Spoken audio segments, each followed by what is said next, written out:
Honestly, I don't really remember ever really wanting not to race. I always wanted to race. I always wanted, I always played the video games. I remember being super young, watching Dust to Glory over and over on repeat. I always wanted to race.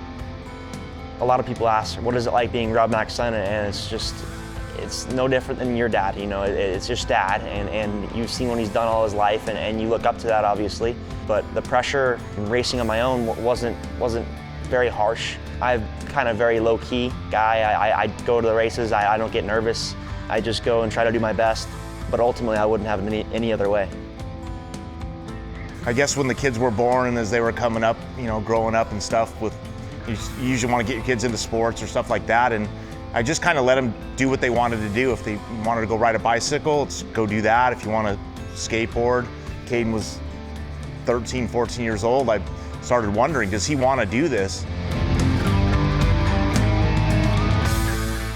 Ultimately, I think he was close to 16 years old, and I started wondering, like, are we going to do this or not? And then ended up coming up with an RS1. A Polaris was available to borrow to go run a race out at Prim, and we ended up doing that, and then he caught the bug.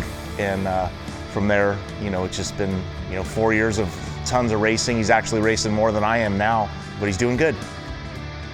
Yeah, we first got into UTVs, I believe, in 2016. My dad went and purchased a Polaris Razor, and that's honestly my first intro to off-road racing behind a steering wheel rather than behind handlebars. And from that moment, you kind of realize that, hey, these machines are pretty cool, very capable. Looking into some other classes to start racing, the UTVs seemed to be the best route. You were able to find the most support.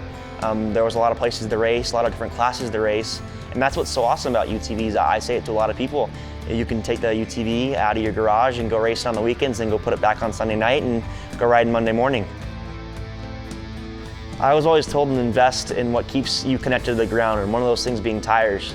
Going around the Mint course, there's a lot of rocks. You're frankly sometimes driving on rocks. If you don't have a strong tire that you can trust, I don't see how you're going to win the race. That goes for any class. From day one, I raced on BFGs. There was simply no other option. We were able to find a good tire that worked for the kind of racing I was doing. BFG has a ton of different variations, and I love to be partners with them.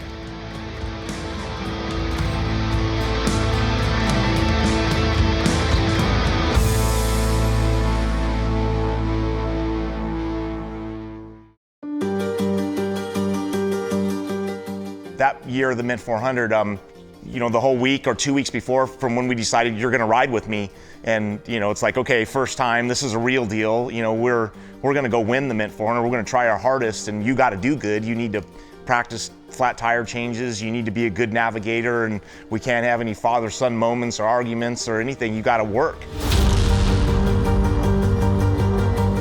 There's times he's Rob Mack and there's times he's my dad. Honestly, the Rob Mack times outweigh the dad times, but I wouldn't have it any other way. The one thing I want in my life right now is to succeed in the sport I love, which is off-road racing. And him being Rob Mack to me is gonna make that happen. And it has, and it's working. So that's the way I like it.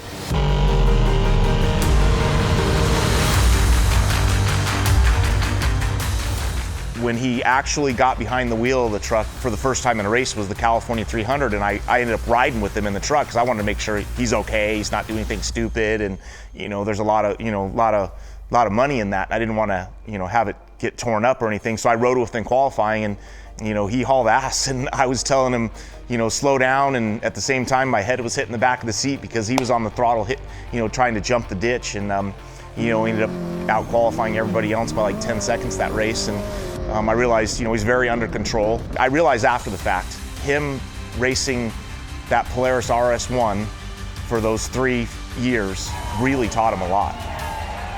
Growing up in Las Vegas, the Mint 400 week, it was a week-long event to me as a kid, and I was always looking forward to that. Always sometime in March, getting the poster and really looking forward to go out there for that race, whether my dad was racing or not. The Mint has something different to me.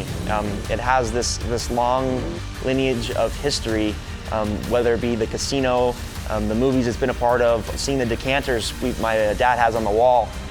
There's a very, very rich history behind the Mint 400, and to me, it's not just a race. It's a little bit of a show, it's a little bit of a history lesson, and at the end, it is a race.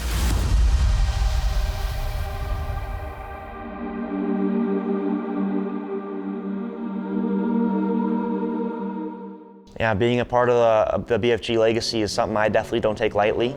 There's so much nostalgia in that legacy, and to have my small little piece of it is very important to me. I've been in a lot of different vehicles, and BFG, enjoys being competitive in each of those classes.